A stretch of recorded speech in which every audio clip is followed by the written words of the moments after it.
I don't remember which one it is. Welcome back to Bad Bad Bowlins, the Breakpoint. We got my man A here. How you doing, A? Hello, how are you today? Oh man, I'm good. I'm ready to talk some bowling. It's been a while, right? Right? A year? It ain't been a year, has it? Yeah, actually, I think we did the last one of these last August. The last one last August, huh? Yep. All right, let me add your man in. Keith, how you doing, man? I'm not too bad. How are you? Oh man, I'm pretty good. I'm pretty good. I'm old, so every day's a hard day of injuries, but Bro. And I hear that. dude, I'm telling you, it's like I'm injured all the time. But I had a chance to catch you out some videos, man. I see you bowling regionals. How you like it? I love it. So I tried a regional when I was out of college for a few years. I tried a regional that came through our area, and I finished. I think there was like 72 guys, and I was 71st, and it was a total uh, awakening for me. That's like, okay, I'm not ready for this, and I just was a league bowler for 20 years, and then after COVID hit, and I lost an entire year bowling. I told my wife, I said, I want to take this more seriously. I'm going to start practicing more. I'm going to build my arsenal. I want to bowl some more tournaments. And I started out just with some local tournaments. And then my buddy Tyler, who you see on a lot of my videos, he said that he wanted to get back into competitive bowling and he wanted to get his PBA card. And he convinced me to go on some stops with him on the regional tour last year. So we did 4 events last year, and I loved it. I got my card and decided to keep going. And it's funny because he heard from I can't remember if it was a friend of his or if it was a former coach or who it was, but they said first you learn how to bowl in these tournaments, how to bowl in regionals. Then you learn how to cash and qualify. Then you learn how to make step ladders. Then you learn how to win. And I always think about that process because last year I entered 4 tournaments and I finished right about middle of the pack. Not terrible, but wasn't cashing. This year I've cashed in 3 out of 5.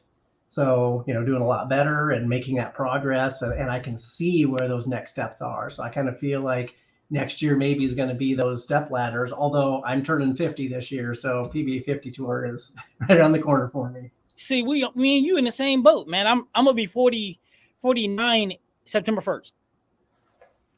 But I mean, unfortunately, I'm always injured, man. But I mean, I found bowling 3 years ago. So, but I mean, it's like I always say this, and my wife's gonna kill me for this. It's like bowling's my love, my wife's my mistress, because I'm doing it so much, and she's like, you know what, dude, you're killing me. But she gets it. She Yeah, gets it. that's funny. My wife calls bowling the other woman all the time. See, she Yeah. gets it too. Um, Yeah.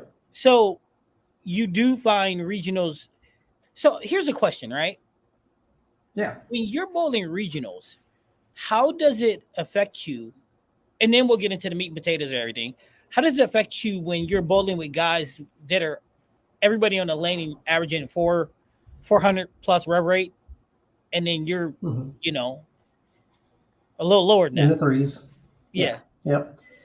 Yep. It's you always want to strive for more, and that's not just me. Everybody wants more revs. There's a reason why the 2 rev rate videos that I've put out have 20 times more views than any other videos that we put out. People want more rev rate. That's what they're looking for. People want that shine, even if you don't need it. You can bowl plenty well without it. So you can fall into a trap when you're bowling these regionals and watching these guys thinking, I need to do what they're doing, whether it's I'm trying to crank it, whether I'm trying to use the ball they're throwing, whether I'm trying to play the lane where they're playing it.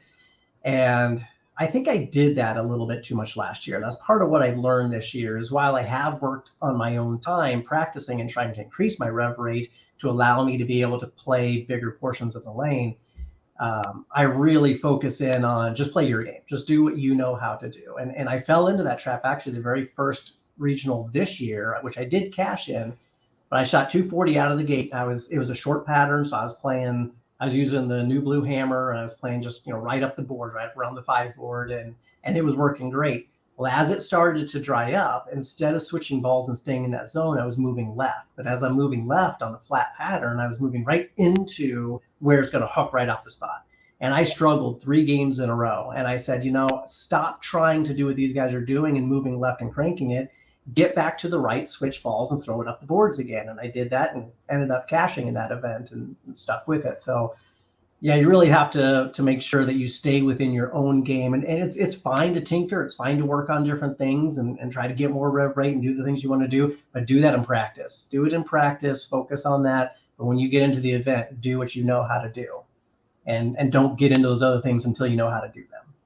See, for me, the process is I wanted to get my game ready before I hit regionals.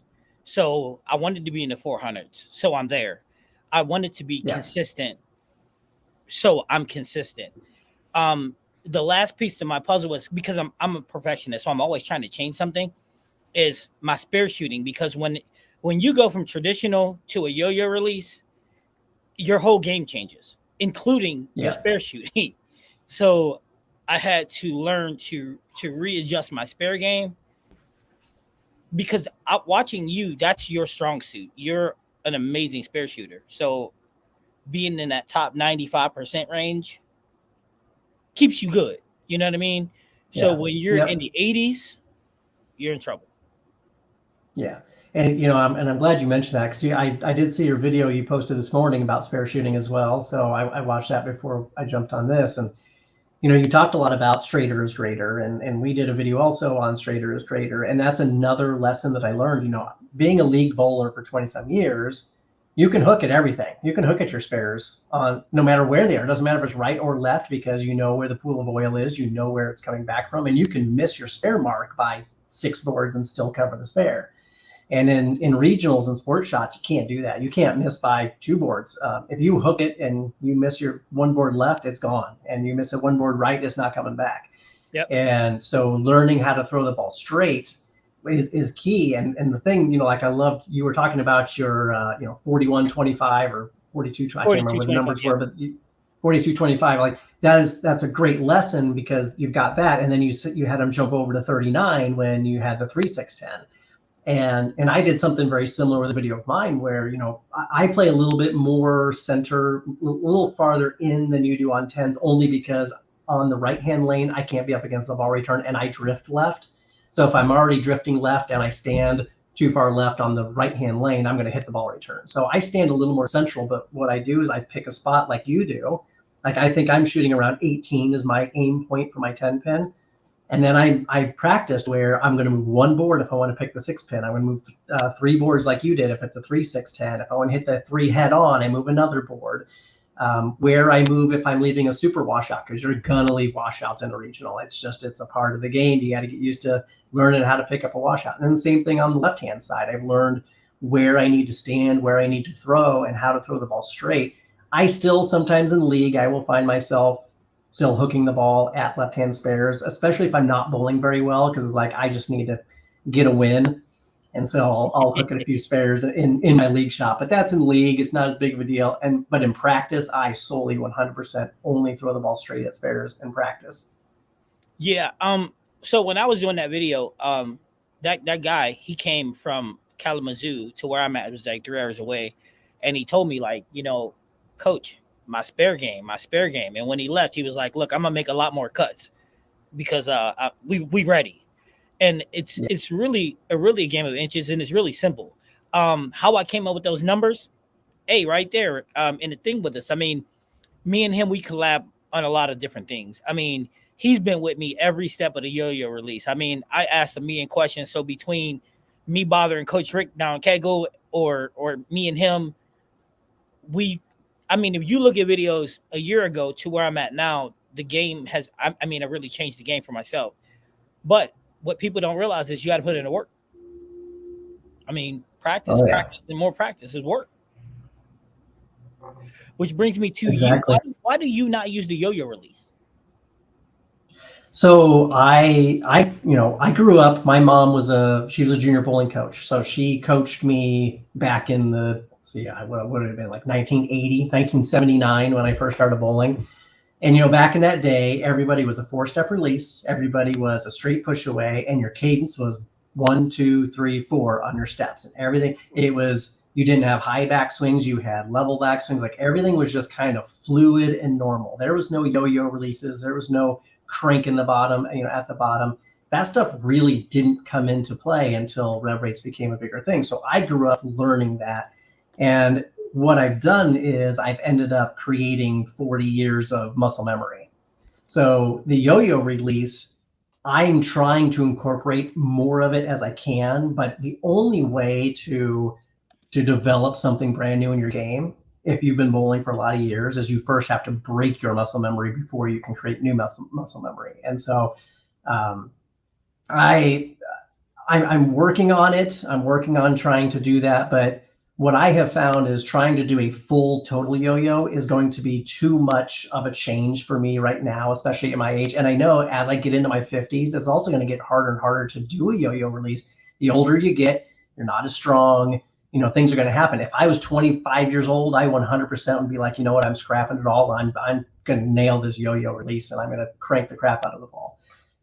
But I've kind of succumbed to the fact that I'm a little bit older. That's okay. But what can I do to get better? So I'm not really looking for 500 or 450 revs, but my first rev rate video that I did, I actually took from J.R. Raymond, and I gave J.R. Raymond credit in the video. And it was one where I saw him, he was just standing in his pro shop, and he was talking about getting your knuckles inside and scraping your calf on your way through. And one of the things that I have the biggest problem of is not even so much the yo-yo, but it's my hand has a tendency to be more on the outside of the ball. I suitcase it a little bit. I don't stay behind the ball very well. And you'll actually see it if you slow down my release. When I push away and I start coming back, my hand's on the outside. It gets to the back at the top of the backswing, but then it comes back to the side a little bit again. And I'm working on changing that, but that focus on getting my knuckles in on my knee or up on my calf, that has been a game changer. That's what took me from 330 rev rate to 385 rev rate. So I'm at about a 385 now when I do that. Now, sometimes I don't do that rev rate because the particular shot that I'm on, I actually want to keep my lines a little bit straight. I don't want to overhook the lane. And so sometimes I won't pull it out until I end up moving left.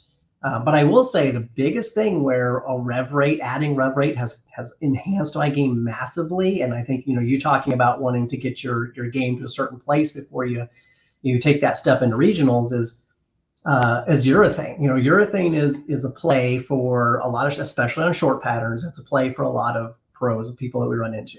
And I was finding what was happening for me is when I would throw urethane, I was flat 10ing, flat 10, flat 10, flat 10, flat 10, just over and over and over again. And no matter what I did, I couldn't get the flat 10 out. But then I would switch to a reactive ball, and sometimes it'd be great, but sometimes it'd overreact. Well, as soon as I got my rev rate up, I found that my game with using urethane has just exponentially increased. And you don't see it a lot because unfortunately this year we bowled on a lot of long patterns. Like I seriously think 5 of the 6 tournaments that I bowled in have all been long patterns.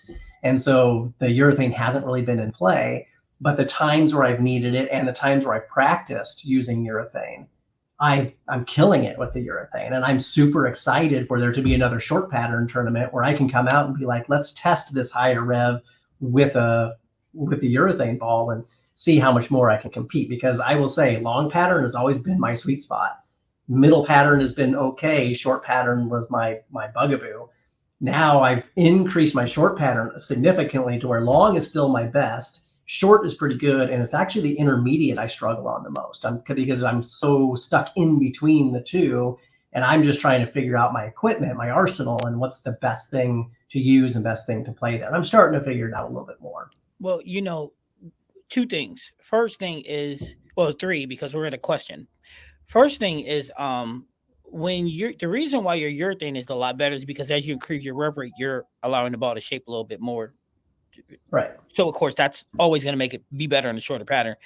And the A is always on me. Short pattern, get the urethane out. But me personally, I mean, I can go either way.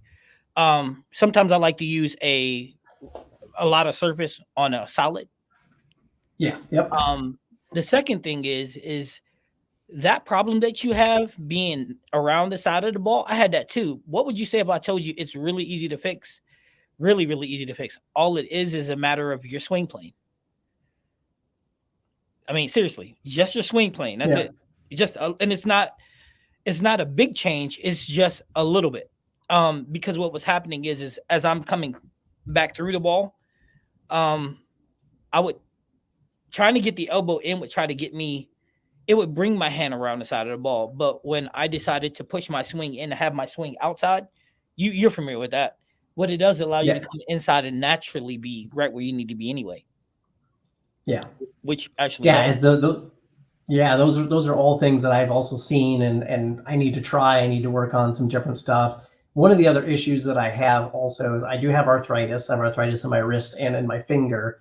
And I've also noticed that, unfortunately, trying to open my hand or flatten my wrist out more and come up more behind the ball actually is like I'm restricted. I don't have as much movement as what I used to have. Like my left wrist, I can open it, I can get way on the inside, but my right wrist, it's like I can only go so far. But that's the catch, though. You don't have, if your swing position is good, you don't have to, like, for example, you in your videos, you say cupping, right? Which A's got some questions for you. We're gonna let him do that in a second. If you go and you watch me, I don't ever cup the ball. I can't because I tore up my bicep. So if I try to cup it, you will see me. It feels like I'm in shock, like I'm being shocked, and everything just goes to crap. I'll drop the ball, won't even roll it. So you don't actually have to cup the hand. And you said something else that's key. You said you're in your 50s, so you're not going to be strong enough. There's guys using it well into their 70s. I mean, in their 60s on the senior tour, because you don't have to be strong to use it. It doesn't take. You're not using muscle. You know what I mean? You shouldn't be triggering your tricep or bicep to use it. You don't have to. It's really, really easy to do. But before we let A start answering questions, there's a question in the chat. So what's the difference between fingertips and conventional grips? Well, who wants to take the question? It's your channel. Go for it. I think anyone could answer that. I mean, it's such a okay. So, geez, I mean, a random, very basic question. I like it. It is. Go ahead, A. It's all you. Okay, so conventional, you're putting more of your fingers into the holes of the ball. Fingertip, you're only going in to the very first knuckle.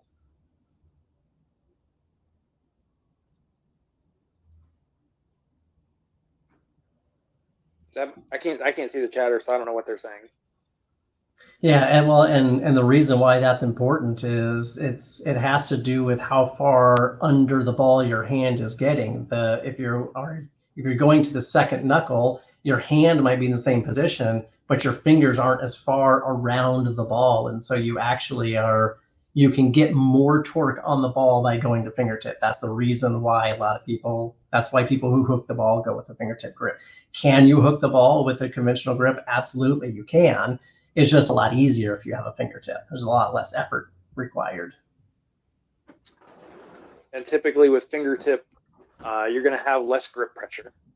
So if you have a conventional grip, your fingers are doing more of the work because you're kind of squeezing the ball.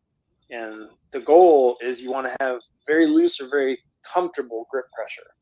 So when you go from 2 knuckles to 1 knuckle, that relieves some of that.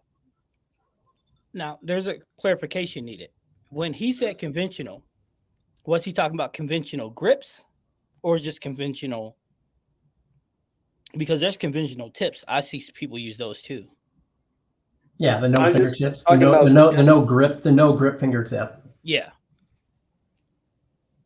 Yeah, because you can go fingertip without using grip. Yes. Yeah. I actually did that for many, many years because I didn't like having to replace my grips all the time when they would get worn out. So I went without grips for the longest time. And I only recently changed because with the arthritis pain that I was talking about, one of the places I had arthritis was also in my index finger. And through a lot of trial and error with my pro shop owner, we ended up going with a Sargeester grip along with a few other things. We did some different things with thumb pitches and all that, but I have a Sargeester grip. And for those who don't know, that's a fingertip on your middle finger, but a conventional grip on your index or on your ring finger. And I only do that because it helps alleviate some of that pain. I actually have had no pain since I switched that grip. but I went to a grip in that one that's a fingertip in that middle finger, because the change in that feeling, it allows me to feel like I'm gripping the ball a little bit better. Are you with that change in the grip? Are you 3/4 down from it? A quarter, a half? What are you down from your middle finger? With the Sarge one, Yeah. the other finger, I don't know what it is. I'd have to look at the numbers. My pro shop owner, I mean, we literally did like 7. I took one ball. This one ball is like Swiss cheese now, because we did a grip, and then we filled it, and then we did another grip, and then we filled it, and we did another grip. We kept moving things up, down, left, right. We actually went with, I call it the Sarge Easter Nanu Nanu. So the Nanu Nanu is splitting these two fingers apart farther. And so this one was a Sarge, and it was split way out wide. And that actually felt good, but it started to rub the inside of my finger. Yeah. So we eliminated that part of it. Yeah, when it's too far apart, it tends to do that. See, that's the thing about me. I'm a certified ball driller through Kegel. So I'm certified pro shop, certified coach, and you're a coach too, right? I'm coach. I didn't go through USBC certification, so I am a coach. I coach at the high school level, so I'm coach of a high school team, and I consider mine a experiential coach as opposed to a certification coach. And I there's no disparaging one way or another. I think the certifications are fantastic.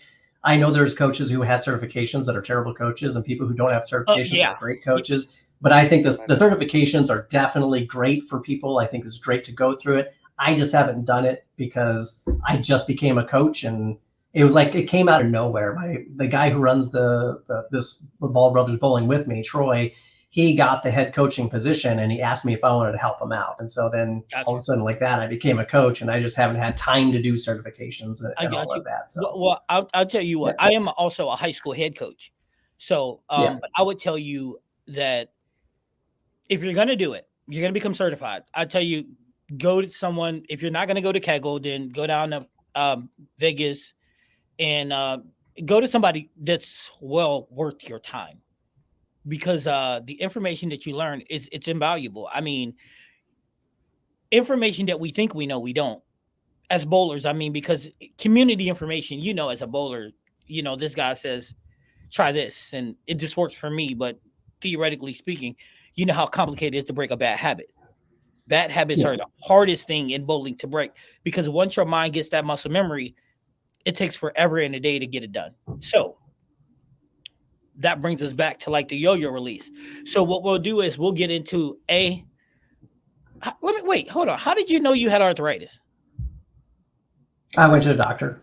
I had massive pain. I was having I've had pain in my wrist for a long time, and I've had massive pain. I actually broke my wrist when I was in high school, and I was having excruciating pain in my index finger right here.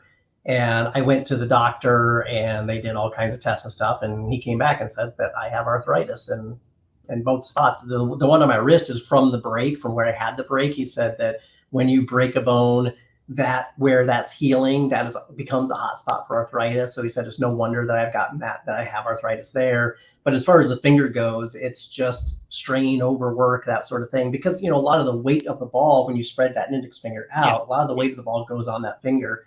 And I strained it over time and caused that issue. And then once I started messing around with that grip with my pro shop owner and found this other grip that worked for me, it's like, man, my pain was gone. I literally have zero pain in my finger and virtually no pain in my wrist. My wrist, I still have some on occasion. It's the reason why I wear like the Genesis tape and stuff, both around my wrist and up my wrist a little bit, is to help kind of hold things in place. And that does help a lot as well. But I've completely eliminated the pain, and that has changed my game also. That's another thing. My average probably jumped 10 pins just because I was able to eliminate the pain, because I wasn't throwing and like gritting my teeth and it hurt, and I couldn't lift the way I wanted to because it hurt too bad. Once I alleviated that pain, it took me a little bit to get used to the Sarge grip, but once I did, my average elevated a lot. So, and that's the key, people. If you're hurting, don't be afraid to go see the doctor. Number one, don't be like Coach C and I'll go later. And the second thing is, don't be afraid to try something new. But your pro shop operator work with you. But at the same point in time, I always stress to everybody how important your fit is, because a bad fit will mess your hands up. A span that's too short, make you squeeze, will give you those pains that you're referencing too. I mean, fit is so important, people. So that's why I tell you, make sure you get your fit checked. Make sure you're not squeezing the ball, because that also changes your game too. Squeezing on the way down, triggering too many things. So, but with that said, though, A's got some questions for you. If you see Yeah. me get up and walk away, I can hear you. I'm a father first, so I'm cooking for my boys. Hey, job Dinner number time. one. All right, All A, right, you let up? me get my. I got notes from your video. Now, okay. So remind me again, where did you start learning about the yo-yo release from? The first place I saw it was now I'm going to forget what his name is, but it's a teacher somewhere in Asia that has a social media presence, and he did a lot of the right in front of you, spinning the ball right at his feet. I forget, deer coaching, I think is what it is, as the one where I saw it first, and then from there, I mean, I've seen 200 different videos all talking about the yo-yo release since then. What were some of those videos that you've seen since that point? Oh God, I couldn't even tell you. Just random, some YouTube channels, some just short clips on TikTok. Though TikTok and YouTube are where I spend most of my time, but I don't necessarily subscribe to all of them, so I don't remember where all of them were. But anyone specifically that sticks out? The deer coaching is the one that sticks out to me the most because that's the first one that I saw. Okay.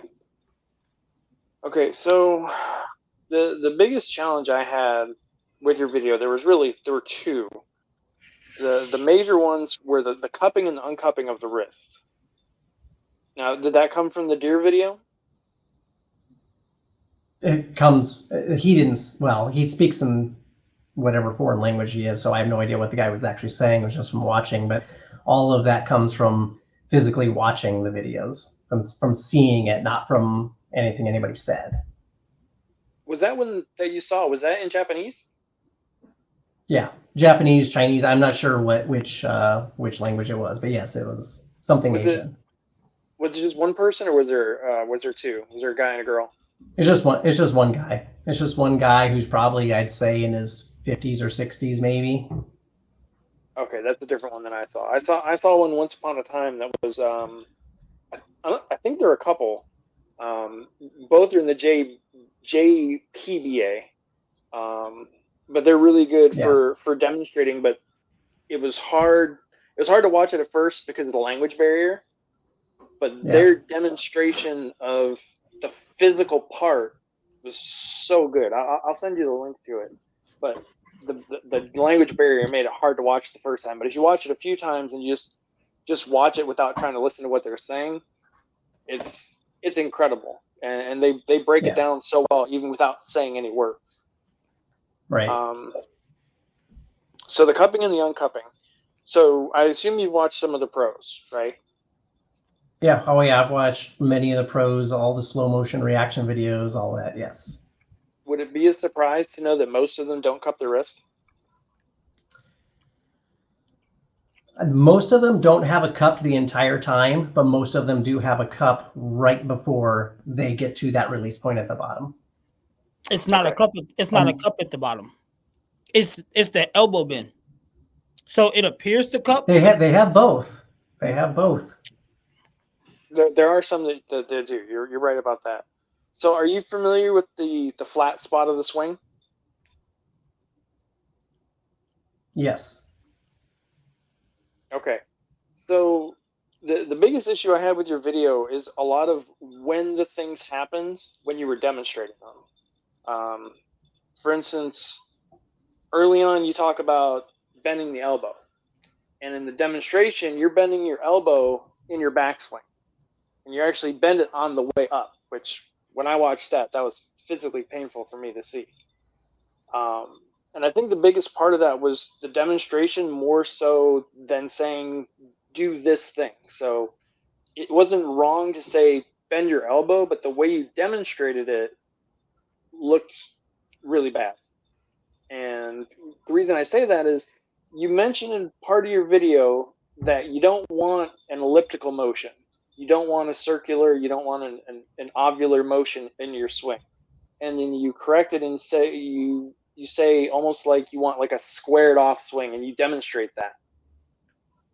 You remember this part? I don't remember those words, but I do remember saying you don't want an elongated swing both back and forward all the way through, because that's when I used the casting in golf example. Yeah, exactly. Okay.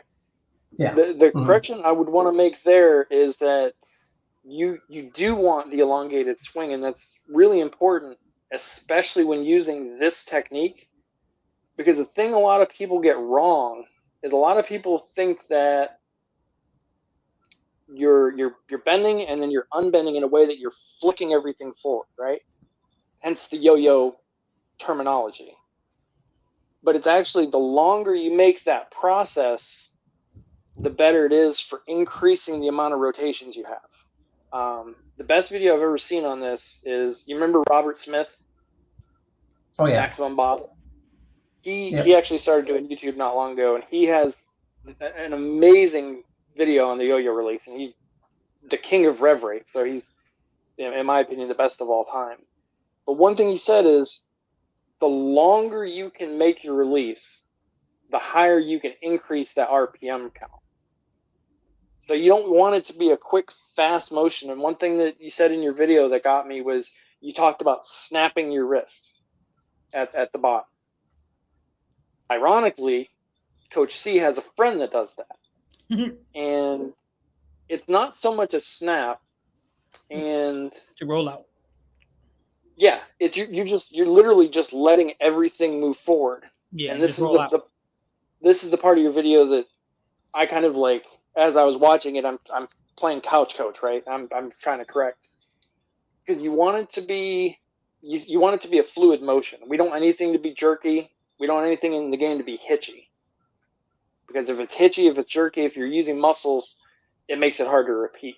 So we want it to be as smooth as possible.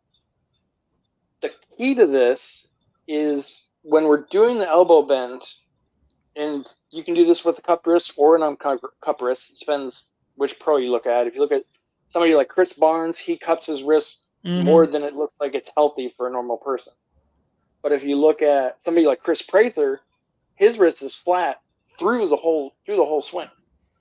But what happens is, when you get to the flat spot of your swing, and for anybody that doesn't know what that means, it's usually the part where the ball gets close to your hip. And the reason they call it the flat spot is, now momentum is carrying the ball forward. So gravity is no longer pulling the ball down, but momentum and inertia are pulling the ball forward towards the length. This is where the bend happens. And the reason for the bend is just leverage. The technical term for this, they call it coiling. So we coil, we bend the elbow. You can also bend the wrist. But the idea for that is, you're trying to get as much of your body, not just your arm, but you want to get your body lower than the ball is. So that when you push forward into your slide, your power is all coming from your legs. And then as the ball passes your ankle and you go forward again, you're letting all that go forward. So you want the ball to come off your thumb first, which you got right in your video. But after the ball comes off of your thumb, you're not pulling up. Nope. That's what's considered hitting up on the ball. We don't want to do that. In order to do this release, we just want to roll. We want our fingers to just roll through the ball. We want a nice, easy motion. The best example I've seen of this is, watch Andrew Anderson.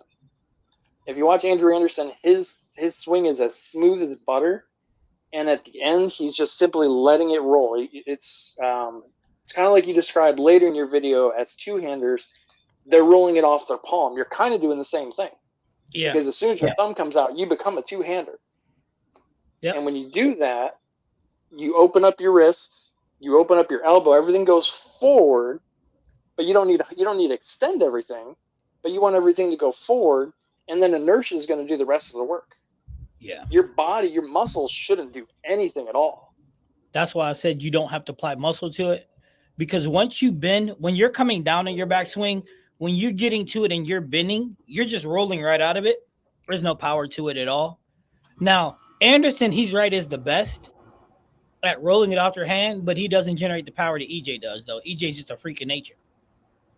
Yeah. There's only two nobody people should use EJ as a perfect example because not many people can do that.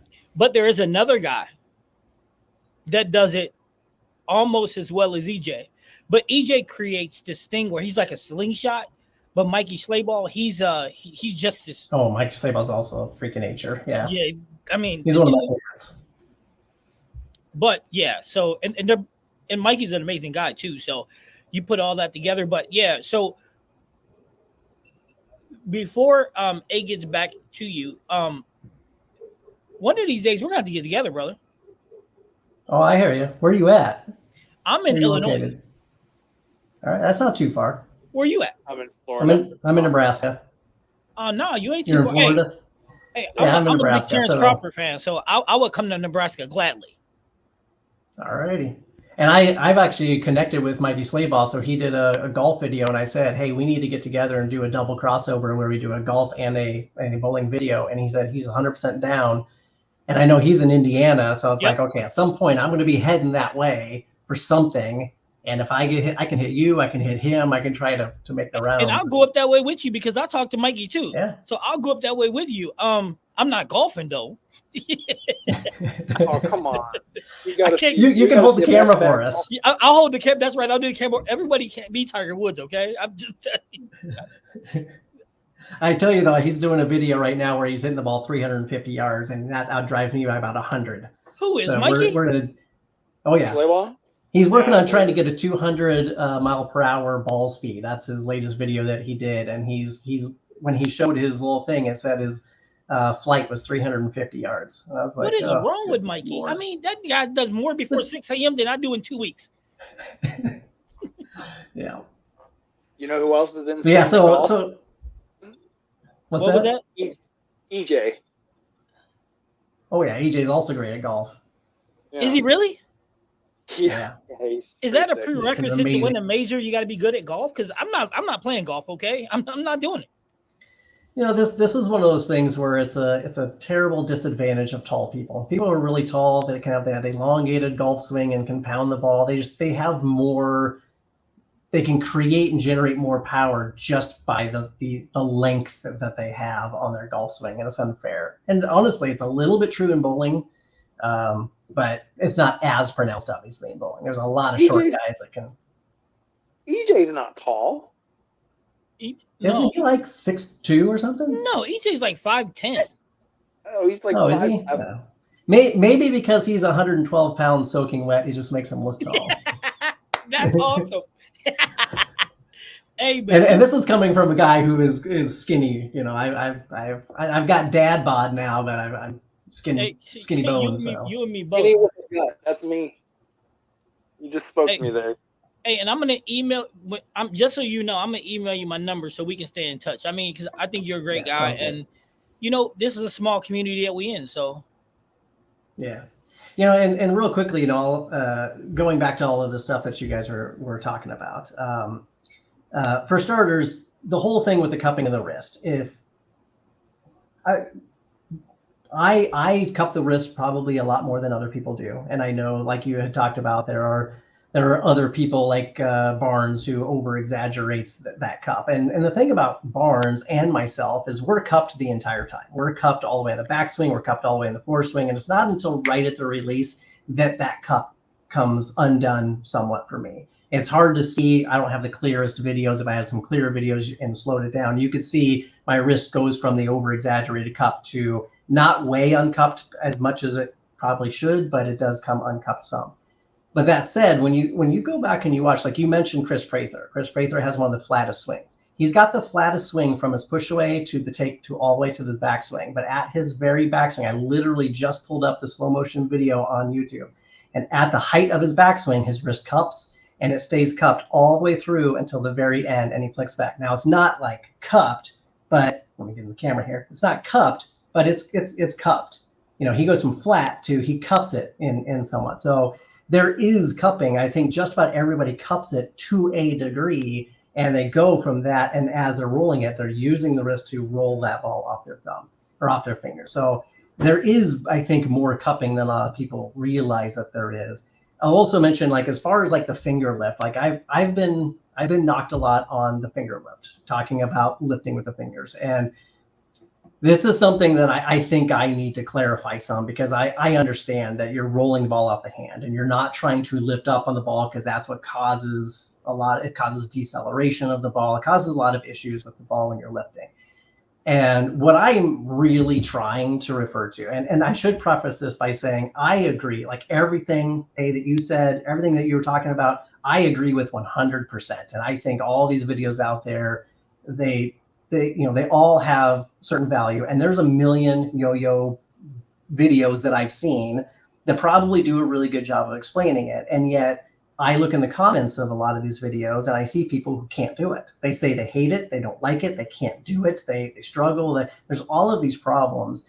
And so what I try to do with my videos is I'm specifically trying to say, this is for the people who struggle with all those other videos. Those other videos is your first source. That's the first place you should go. You want to do it the right way, follow these videos, you can do everything right. But if you can't do it, here's other things to try. Try this and see if that helps, see if that's better. Not everybody is built the same way. That's the reason why you see so many different forms out there. So many people they start with the ball in a different position and they end with the ball. Their hand is in different spots. Like we're trying to get people as close as we can to being the same, because that gives you the perfect release. But there's going to be differences in everybody. And so I try to give people options. For those who are struggling with all of those other things, I would rather they watch a video that you put out giving the absolute perfect precision way to do it first.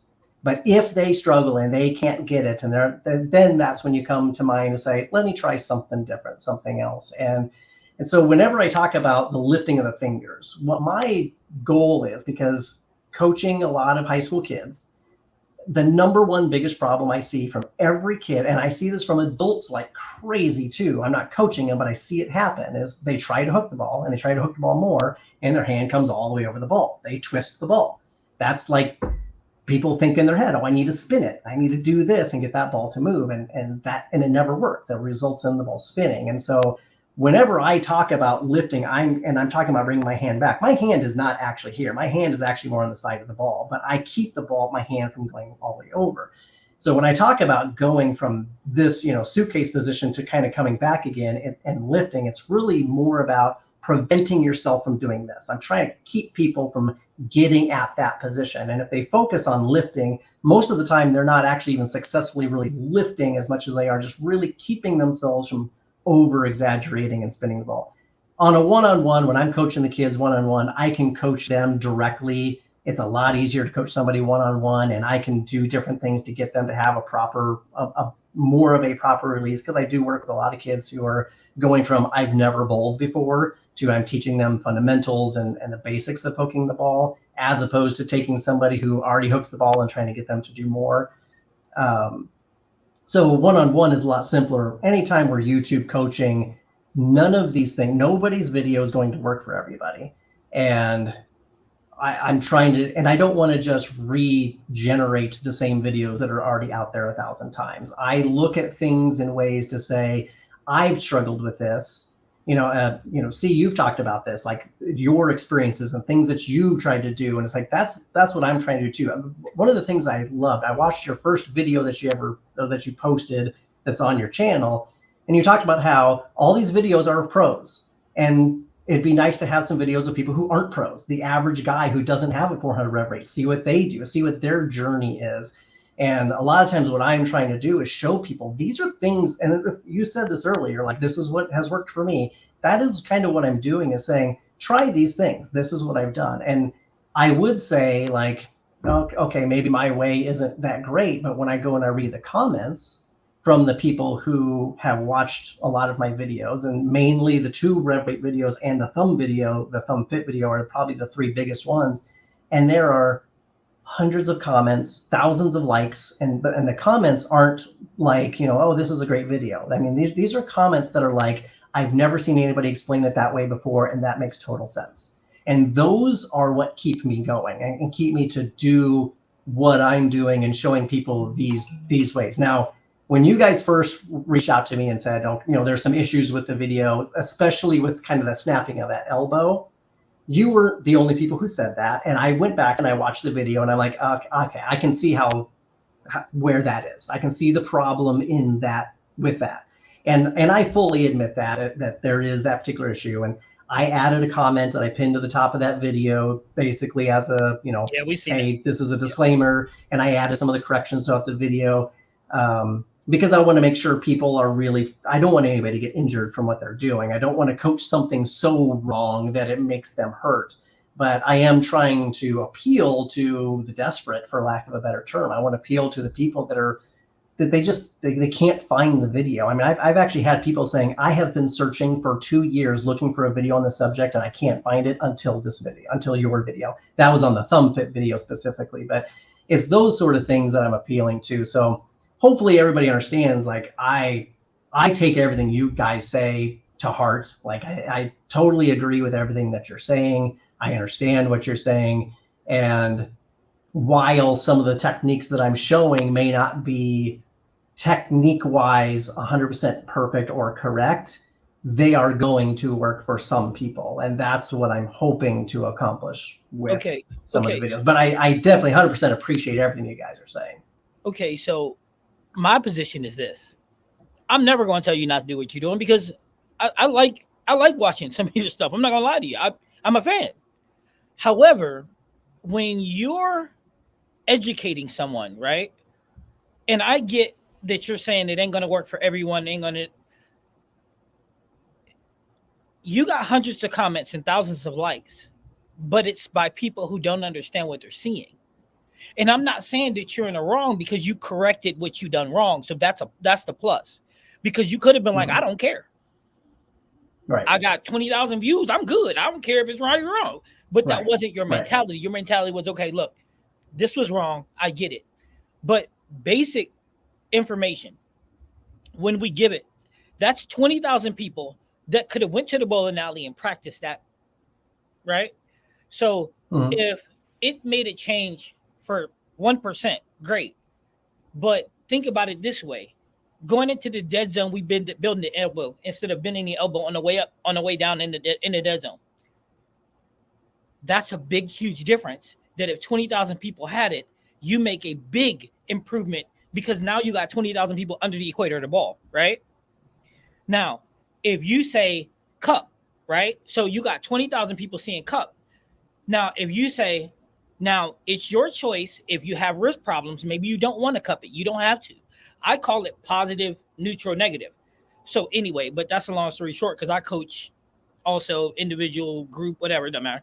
But those things are important because for everybody who goes to try to cup it, when you cup it, you need power. Cupping it makes it more difficult because you do have to be stronger than you do when it's not. And trust me, I mean, somebody that's tried it every different which and way. Because the one thing you can do by me is I'm good at trial and error, and I'll guinea pig myself. Okay, if I can't do it, then I'm not going to teach you to do it. So if you watch me, because you watch day one, if you watch day one to now, my transformation is insane. I don't even look like the same person. But that's because I did it the right ways. And I had people educating me the right way. If I would have had somebody who give me some information that would have been bad, it could have been catastrophic because, again, I'm always injured anyway. So imagine me trying to do something that might injure me this fast. And that's why I'm saying, though, you put your disclaimer, you put out your second video, you're correcting things. That's all I'd ever ask from you because you got a platform. Yeah. You got a large platform of people watching you do your yo-yo release. I would recommend do another one. Just 100%. The right information. And if you have any questions, reach out to me and say, hey, what do you think of this? Because it's your video. But if you get it right, imagine the outcome. You see what I'm saying? Our job is to grow the sport. That's how we do it. We work together. So if you have any questions, please feel free. Hit us up like, hey, I'm putting this in my video, but I'm not sure how this goes about. What do you think? And then there you go. Or even ask Mikey. I mean, you got a large amount of people that you can pick from and pull from to get all the information to put together. You know what I mean? And you're a smart guy. You're an awesome guy. So you get what I'm saying? That's all. Yeah, your heart was definitely in the right place when making the video, but the technical aspect of it though is so incredibly important. The thing that got me is when I went into your comment section, and it was like one of the first 5 comments I saw was from a guy who said he hyperextended his elbow. And this is actually a pretty common thing when trying to do this. And I'm not saying you caused that, because I'm not saying that the guy watched your video and then he went out and hyperextended his elbow. I'm sure that happened separately. But the reason is still the same, and that's like super concerning, because the technical stuff, when we're talking about biomechanics and we're talking about things we're doing with our body, are so incredibly important to be able to show and demonstrate the right way. And I think, like I said, your heart was in the right place, but you just, I don't think you had enough information. And I would love to see a part 2. I think a part 2 would be a phenomenal idea, like Coach C suggested. Is that something you would want to do? Yeah, and in fact, what I would probably do in a part 2 is, instead of demonstrating myself, I'd probably just be pulling videos of other people and dissecting, like pulling pros videos, slow motion pro videos, and dissecting that, showing people, okay, these are people who are doing it right. This is what you should notice. Notice this as you dissect that video. I think that's going to be a way to see the proper technique done and be able to dissect that. That's not a bad idea. What one of the best things about what you did was how you demonstrated everything yourself. It kind of reminded me of J.R. Raymond and some of his videos, right? You did everything either like standing at the ball return to where you get a clear visual. For what? And I thought that was really good. So I don't think you necessarily need to incorporate the pros into this, but just getting the information right and just demonstrating everything in the right way, I think would be better. And one thing, and this one really got me. Did you ever play baseball before? No. Okay. Back in the day, I mean, I played baseball, like home run derby with friends, but no, I never played organized baseball. Not organized. Okay. Well, back in the day, part of batting warm up was you took 3 bats and you would swing, right? Yep. And then after your warm up, your bat would feel like it was light as a feather. It's a perception thing. So your bat didn't literally get lighter, but it felt more comfortable to swing. What you did, and I've seen this in other videos too, and it just triggers me a little bit. This might even be a personal thing, is what you do with the lighter ball for the demonstrations, that actually creates the opposite effect. And I saw this happen to you in the video. After you were doing the demonstrations with the 9-pound ball, you picked your ball up, and it felt like it was like a ton of bricks. I think you even said something like that in the video. So when doing the demonstration, and I would also encourage people when they're trying this, always do it with your ball. And if your ball feels too heavy, then there's a fit issue. There's something with the fit that's not right there. Your ball should never feel like it's heavy in your hands. But I think if you did part 2, and like I said, if you got the information right, the way you demonstrated it, I think is really, really good. I did notice it seemed like there were 2 videos going on at the same time, though. It seemed like part 1, or maybe like the first 10 minutes, revolved around the release. And then part 2, it seemed like you talked more about like axis tilt and axis rotation more so than the yo-yo itself. Does that sound accurate to you? Yeah, I probably wasn't half and half, but yeah, there was the last little bit on that. Yes. Okay. But that's the big thing for me. It's just like there is an individuality to the sport, but there's also commonalities, and there are certain things that I don't want to say are right and wrong, but are good practices and bad practices. And the whole point really of this podcast was to make sure that we get good practices and good information out to as many people as we can. Because the last thing we want is for somebody to get injured. And I had the same issue with you when I was in high school. I shattered my wrist, And when you described the pain in your index finger, I get that all the time, and that made me go to two-handed.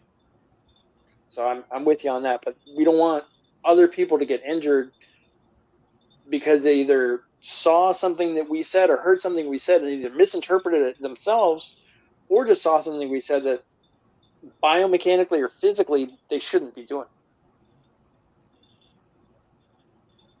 Yeah. And I think a lot of the problems that people have when they're watching YouTube videos as opposed to going through formal coaching and trying to learn themselves, because I went through a lot of coaching as a youth, but when I got into college, my coach, I was the top college bowler on my team, and my coach spent all his time with all the other people. So I was basically self-coaching throughout college, and I did it by watching every other bowler that was out there. Whoever had a release I liked, I would try to emulate it. And obviously, I wouldn't do it exactly like they would do it, but I would work on it and try. What if I did this? What would happen? What if I did this? What would happen? I tried a million different things, and that elevated my game. But for a lot of these people who are using YouTube to try to teach themselves and not going through coaching, I think the problem is a lot of people are putting the cart way before the horse. They're trying to do something before some other piece of their mechanics is set in play. Timing somebody's timing is way off and they're trying to do something without fixing their timing or fixing their cadence in their swing. And, this is something that I've seen hugely throughout high school. And I take all the high school kids and I say, look, if you've got no experience bowling, the first thing we're going to do is we're going to strip you all the way back and we're going to go through the very, very basics. This is what a 4-step and a 5-step approach should look like. This is your timing, your push away, everything else. And I don't want you to work on another thing until you look like you can just throw the ball with a good general form. Then we'll bring in hooking the ball and doing the other things that you want to do. But let's get that down first. I got a question for you. When you do that, when you do that with a high school student or a middle schooler, when you're correcting them, do you go from foul line back or do you go? It depends on the kid. It depends on where they're at. Most of them, what I like to start with is I like to start with a 1-step approach. I know there's some no-step approach and multiple step and all steps, all that, but I like the 1-step because the thing that you can feel more than anything is the timing of when the ball, as soon as you get to the peak of your backswing, and then everything coming in motion together with your follow through and that slide step, that power step into your step, either the plant or slide, whatever you do. But that motion, if you can feel that, what it feels like, because so many people, their upper body and lower body, it's like they're not even talking to each other. Yeah. They're it's such different cadences, and it's like, this is like a dance. Dance is smooth, dance is pretty.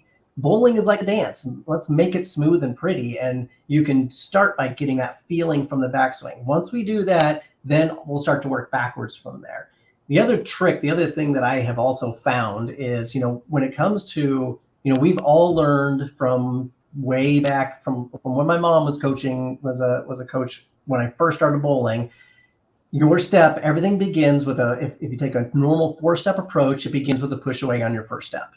I like to count backwards because you've got 4 and 5 steps. And I want to talk about, you do this on 2 or do this on 1. And I don't want to have to change that on, if you're a 5-step, it's your second step. But if you're a 4-step, it's your first step. So I just say it's on 4, 5, 4, then you push away, or 4 and you're pushing away, counting backwards. But one of the things that I have noticed is that, especially with girls, because I'm the head coach of the girls team and Troy's the head coach of the boys team. We kind of help each other out on both, but I spend a lot of time with the girls.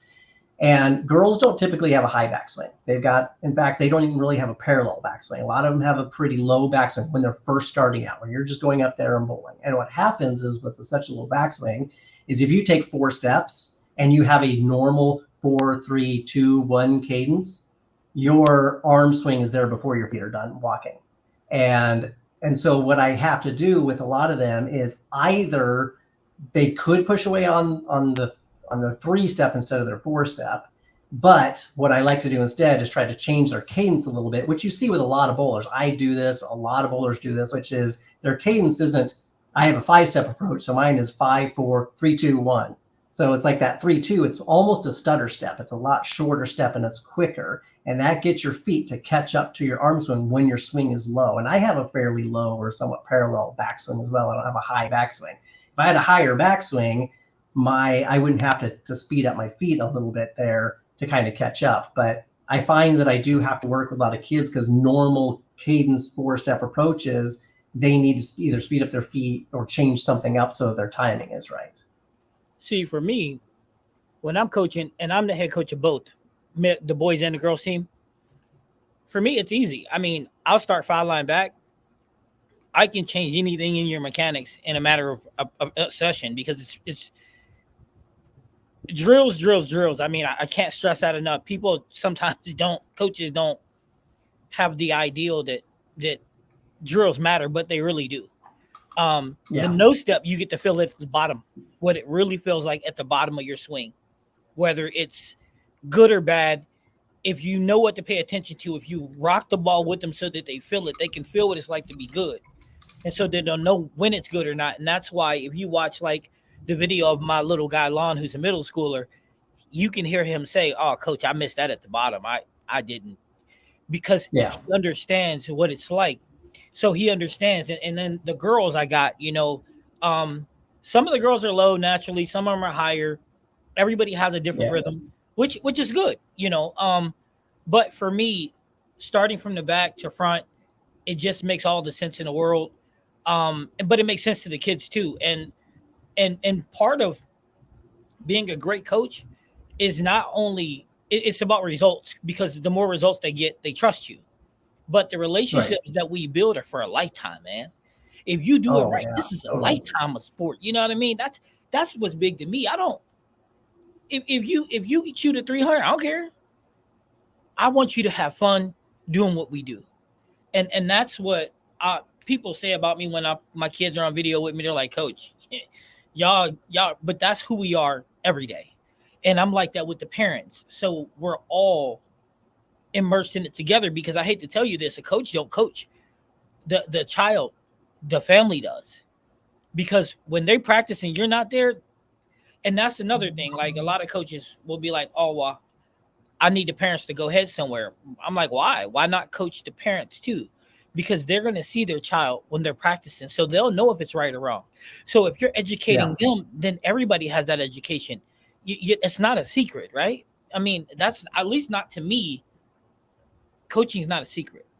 And I tell that to A all the time, like, yo, now I want the parents to be involved. I want Deshaun's and everybody else to be involved, because then the child has us. It's a village. You remember when we were younger, because you're about the same age as me, where if you done something wrong down the block, by the time you got home, everybody knew. Oh yeah.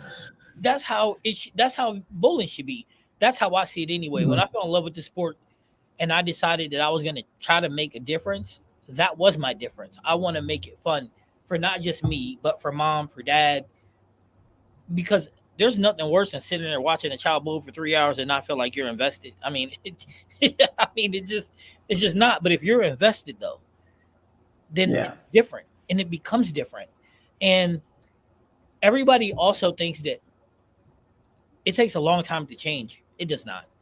If you get them buy-in and you get them in the right drills and you work, and once they see and they trust you, everything changes. I just had a girl, AB, who he's on my channel. You can see her. She's amazing kid. Amazing. Abby Math. That's what we call it. Abby Math. She just made her first cut in the EYT tournaments. Just made her first cut. And the sky is her limit. The sky is her limit. But it's because we do things the right way. We take away the bad and we promote the good. And that's why you can see my channel, I got all these kids on it. And I know it's probably not ideal for some people, but for me, it is. We put in the work. So if you want to show your work, then let's go. Like the ball reviews, come on in, come do it. Absolutely. It's your ball now. You take it. It's okay. That's because I'm trying to grow the sport, right? Yeah. Yep. So like I said, I enjoy watching your stuff. I think you're an awesome guy. I'm glad I got a chance to meet you, and I think that we should do some work together. I really do. I'm definitely down for that. I appreciate you guys having me on. I appreciate, the fact that you guys are, comfortable talking about critiques in the video. We live in a very divided world, and the last thing I want, the last thing that I cannot stand in social media, when even if somebody is misunderstood, that person who's misunderstood becomes defensive, because all that does is then it just creates a battle back and forth. You know, I think J.R. Raymond, I think he's a great instructor. He's a great guy. I love a lot of stuff that he does, right? The one thing I will say that bothered me was when he did the Layouts Don't Matter video, which I understood 100% what he was talking about, but he was misunderstood to say like, oh, layouts make no difference whatsoever for everybody. Like, that is not what he meant, but he got attacked for that. Yes. And he specifically was attacked by the Bowling Science Forum, run by Mikey Pinnell. And then when he got attacked for it, JR got defensive and attacked back. And then it became a battle back and forth. And I'm just like, I can't believe I'm watching this soap opera happening right now. Like, guys, it is...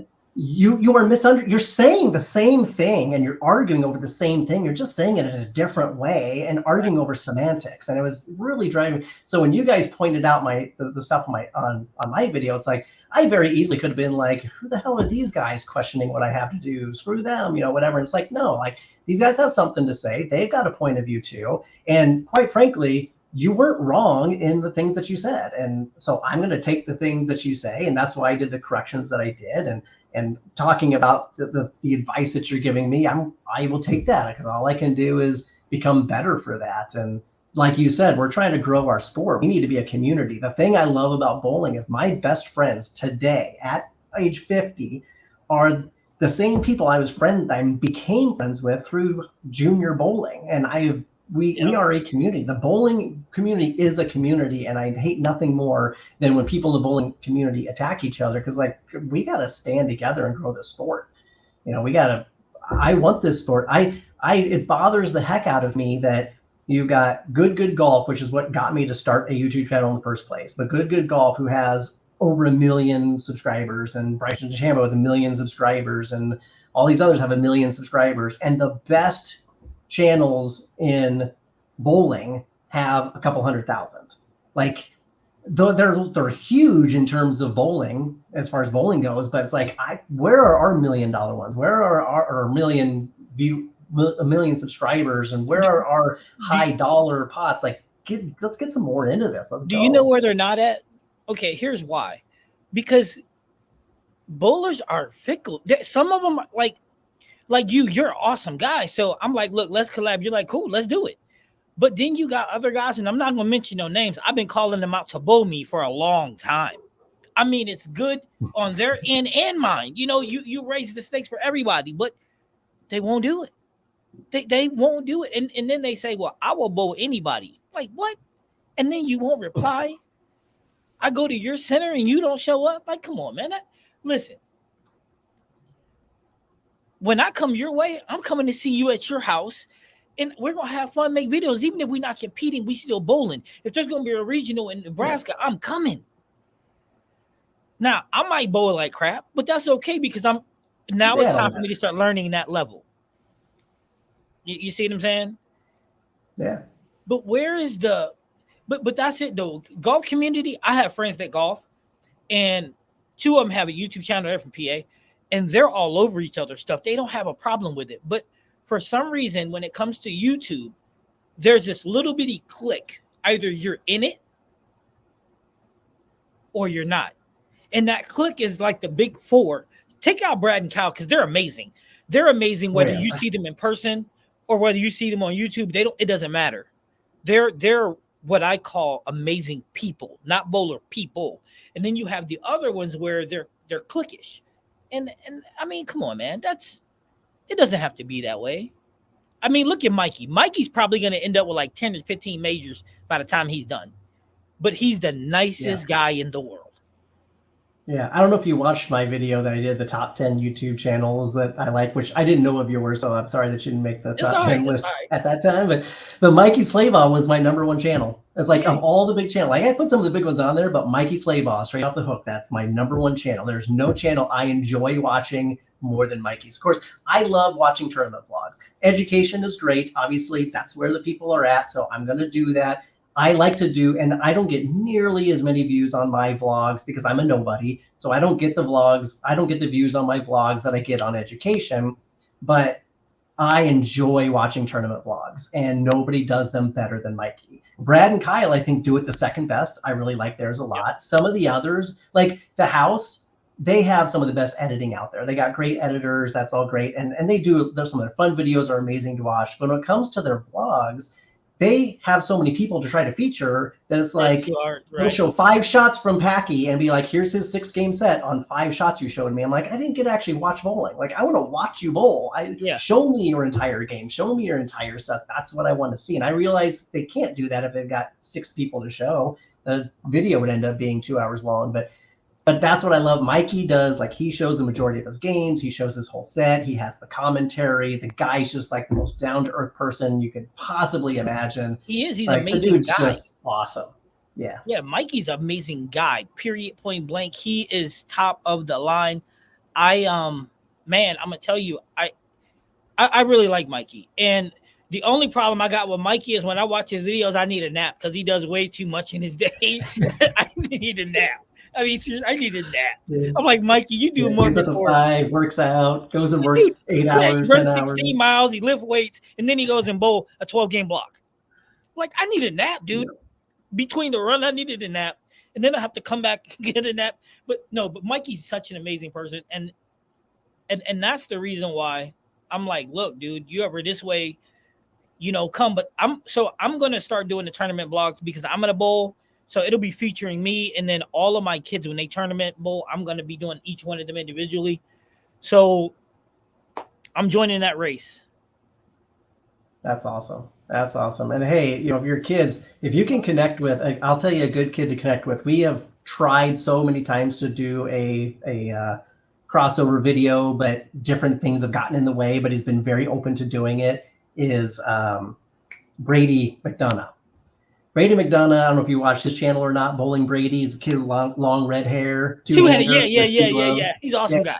He's got great. Yeah, he's such a nice kid. I mean, he was at 14 years old. He won a regional tournament. He's the youngest PBA regional winner in our division. It's like I really wanted to get him on, and because if you look at the people who, I don't know about your channel, my channel, I get a lot of 45 plus people. I mean, I'm almost 50 years old, same. I'm going to appeal to older. I want to get some younger people in there as well that can enjoy some of the other things that we do. And I would love to bridge that gap and connect with him too. But yeah, if you can get some of your kids, do some crossovers with Brady. Absolutely. My kids would jump at the opportunity. You kidding? Even the high schoolers would love to bowl with him. So yeah, if you can set that up, go ahead. We'll be more than happy to do it, accommodate any way we need to. There's a question in the chat. How you doing, Sean? He said thoughts on increasing scratch bowling out there in leagues. Well, I'm gonna tell you this. In the Illinois area, we outside of Chicago, in probably about 300,000 people and about 10 centers, you might find 3 scratch leagues. Before COVID, I was told that there was a bunch of scratch leagues, but now it's okay. So I'm gonna tell you this. A might not agree. Keith might not agree. When you bowl scratch, it takes a certain kind of person to bowl scratch because there's no excuse. There's no anything. It's man on man, you versus you. And a lot of bowlers don't want to see that. A lot of bowlers don't want that. I'm not sure why. Me personally, I prefer to bowl scratch.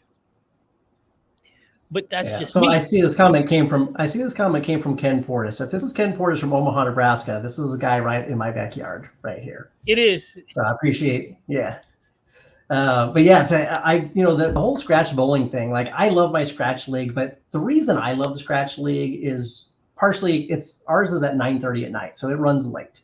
And that's the reason why a lot of people don't like it is because they have a hard time getting up the next morning. I like it because my wife is usually asleep by the time I then leave for bowling. So I still get my wife time and I can go bowling and she doesn't really question that. I also love the fact that it's 3-person teams and I like to bowl fast. I can't stand bowling because if I'm bowling good, I want to get up and bowl again. And if I'm bowling bad, I want to make up for my bad shot and get up and bowl again. I hate waiting as long for my turn to come up again when I'm a 5-person team. So that's me personally. But as far as like the scratch itself versus handicap, there's a lot of people that don't like the seriousness of it, that people take it too serious. They want to have fun, and that's what leagues are about. And I understand where that's coming from. That's what tournaments are for. Tournaments are there for the serious part of it. And so I think that's why Scratch doesn't appeal to as many people. What drives me crazy is on the flip side of that is the people that complain about handicap. And I'm always like, you know what you're getting into when you join a handicap league, you join a handicap tournament. Yeah, you know what you're getting into, so don't complain about it. And I'm sorry, the only problem I have is in a tournament when you're using last year's average. I'm glad that there's the +10 rule on averages to get for those tournaments, because I will tell you, I bowled in a tournament 2 years ago that was a scratch, or sorry, it was a handicap tournament, and I did really well. I was averaging, I think I averaged like 230 in qualifying. And then it became 2 game matches head to head to work your way all the way down through the step ladder, through the bracket, and I was averaging 250 plus in that portion of it. I mean, I was just on a tear. I was killing it. I get into the quarterfinals, and I'm bowling against the number 1 seed, the guy who had the high qualifying. This is a guy who had a 170 something average, but has been working on his game. And I applaud him like crazy for how he's worked on his game, and he's improved, but he's got the advantage of this 170 average. He's averaging like 180 something now, but he's bowling 200s. I shot 516, I think it was, for 2 games. And he shot 587 for 2 games with his handicap. I mean, he had a 320 something one game. Like, I can't beat that. I had a 290, what was it? I think it was a 298 or 296 or something like that one of my games, and I lost because he had a 240 something plus his handicap shot 320. That's bad. So it's like that. That's tough. Like, I shoot 516, and I didn't just lose. I got slaughtered. I lost by 70 pins shooting a 516. That's hard to swallow when that happens. But outside of that anomaly, it all evens itself out. The other thing, I just have to say this real quick, and I know we're running long and all this, and I get very talkative when I start talking about bowling, but the thing that drives me crazy are people that talk about how lucky somebody else is and how they don't get any love from the bowling gods.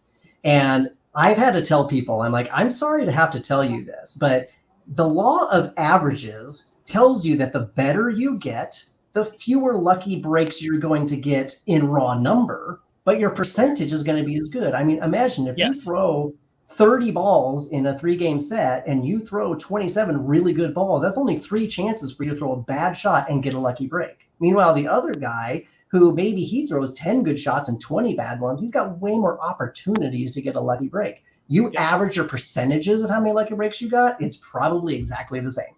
So don't complain about the lucky breaks and how you don't get them and somebody else gets them. It all evens out. We all get breaks. Yes, there's going to be times where you don't get crap. You get stone 9s and you get no lucky breaks, but you're going to have weeks where you throw 3 Brooklyns. Like, don't lie. It happens. It happens to everybody. It happens to everybody. Hey, I got a question for you. One of the last questions before we shut it down. How long did it take you before you figured out how to get the balls through the pins like the pros? I don't think I still know how to get the ball through the pins like the pros.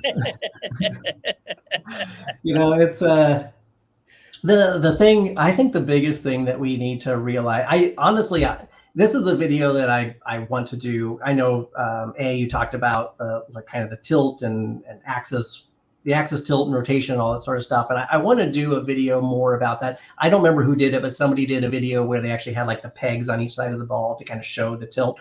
I loved that video, whoever it was that did it.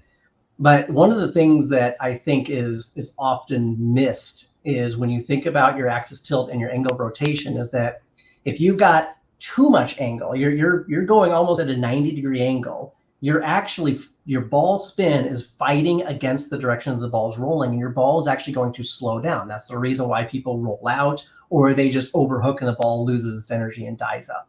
It's also the reason why sometimes when you throw a ball with a lot of surface on it, it may die out on you depending on the pattern you're on, because it's not going to store its energy. It's just going to die out.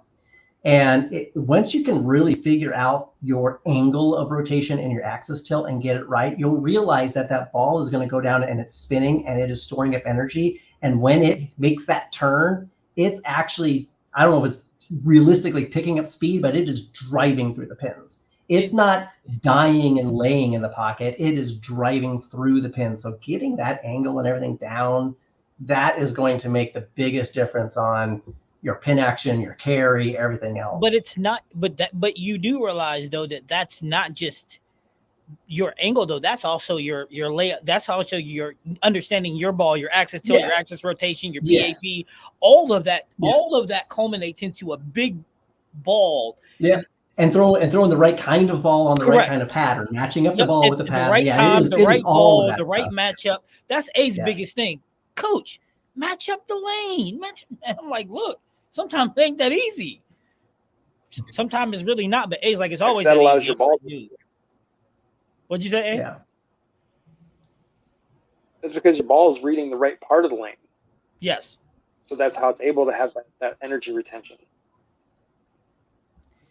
That comes from the right ball, the right part of the lane, and the right surface. Yep. And I'll say that when I look at where I was last year, when that whole thing I said at the very beginning about first you learn how to bowl in regionals, then you learn how to cash, then you learn how to qualify, then you learn how to step ladder, etc. In that progression, the biggest difference I think from last year to this year is I have retooled my arsenal for starters, but I also have learned just by both experience and watching other people, I have learned what the moves are, what the type of ball you should be doing on what type of lane condition it is, and understanding where to play a lane so that I am getting the ball to read in the right place. That education, like I changed some things on how I throw the ball, but the biggest difference is just understanding arsenal, understanding the arsenal and understanding the lane and understanding that play, what the moves are. That has made the biggest difference more than anything else. See, I just learned, and I'm still not nearly as good as somebody else. I just learned that too, though. Not too long ago, like if you watch any of my ball review videos, I'll leave a 10 pin, and I'm like, oh, I know you guys are like, oh, and I'm like, no, you don't get mad at it, not anymore. Once you understand, like the ball didn't read on time, so it slid a little further, so it came behind it. Once you realize those things, you don't get mad at you left a 10 pin anymore. You know what I mean? Now it's okay. Well, what do I got to do to fix it? So I need the ball to read a hair sooner. So if you're in league play, you can't touch the ball up to get that. So now you need to get it a little more inside. So it's just a mini adjustment. Now you're carrying the ball, rolling through the pins correctly. It's all relative. I mean, it's about knowledge. You know, it's about knowledge. So, but we're gonna get out of here. We're gonna end this thing. It's been a pleasure. You can come on anytime you would like. I get mad. Appreciate it. I appreciate the time. I don't get mad when I leave an 8-9 pin. I just Ken only gets mad because he leaves like 9 of them in one series. His guy's got a ridiculous amount of revs on the ball, and he crushes he drives through the pin so hard. His ball is left of the 9 pin every time his ball's driving so hard. It's a little too continuous. I mean, it is, but it's just because the guy has such a high rev rate. I mean, he figures it out most of the time, but yeah, if he catches it just wrong or hits the wrong spot, he's driving through those pins hard, and he's leaving some 8s and 9s. See, that's a good thing to have. I'm trying to get there myself. Yep. Hey, Ken, if you want to leave less 8 pins and 9 pins, stop hitting the pocket so much. Yeah, there you go. Or go Swisher. You know what I mean? Like me, I think I'm done far as trying to elevate my rev rate. I think I'm in the 420 range, 430 range. I think that's it. I think I'm done with it. Now it's about execution. You know what I mean? So yeah. But I think it's been I'm in the great. same spot. We're gonna do this again next week. You can always come by if you want. I think we're gonna start breaking down videos of other YouTubers and stuff. Not criticizing, just breaking down, see what we can see. Try to educate everybody's game because everybody's game resembles somebody else's. Would you agree? I agree. I love it. Yeah, so we got to do it. And we're going to break my game down starting next week. So we're going to break my game down. We're going to go over timing. So we're going to have some footage to go over next week when in regards to timing, good timing, bad timing. So we're going to use you. We're going to use me and maybe another one of my students or something. So we can bring it up and we can go over timing and how it's supposed to look, how it looks, and how it can look for somebody else. Like myself, I created late timing on purpose. So with that being said, everybody, this is Coach C. That's Coach Keith. That's Coach A. I hope everybody had a good time. Keith, I'm going to send you my information. A will do the same thing. And it's been a pleasure, everybody, but we got to go. Appreciate it. I got to get ready to bowl league tonight. Yeah. My first night of league year. I'm ready with a bunch of good balls. Luck. Let us know how it goes. You hear me? I'm going to use a bunch of balls that they picked for me. Go get that first 300, Coach. First 300? What? I'm not going 300. I'm going 800. I think an 800 without a 300 is the greatest 800 you can get. Speaking of that, hey, you realize they still haven't even sent me my ring for the last one? Why am I not surprised? Yeah, they still haven't. They haven't even reached out to me. I got the 800 hoodie coming, but no ring. Isn't that bad? Well, you're gonna wear the hoodie more often, anyways. No, I'm not. I'm put it in. What you call it? That's my first 800. Well, it's not the first one, but it's the one that they. Are you gonna frame it? Put it in a shadow box. There you go. See, I like how he's thinking. You know what's weird? You two are so similar. Oh, that's not good for him.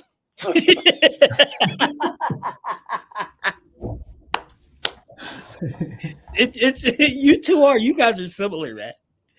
It's so similar. That could be dangerous. It is for me anyway. Yeah, it definitely is for me because I think I'm the funniest guy out the group, but I'm no longer the bald guy in the group. Yeah, not the only one. Although I do have a little bit of stubble in here. Yeah, I'm losing my mode here. All right, so but anyway, I got to get ready for league because we start early this year. Sounds good. Appreciate you guys giving me the time to join you. No, man. Hey, we look forward to doing it with you again because this was fun. absolutely. All right. Thanks, everybody, for tuning in. Have a great day. Bye, all. Take it easy.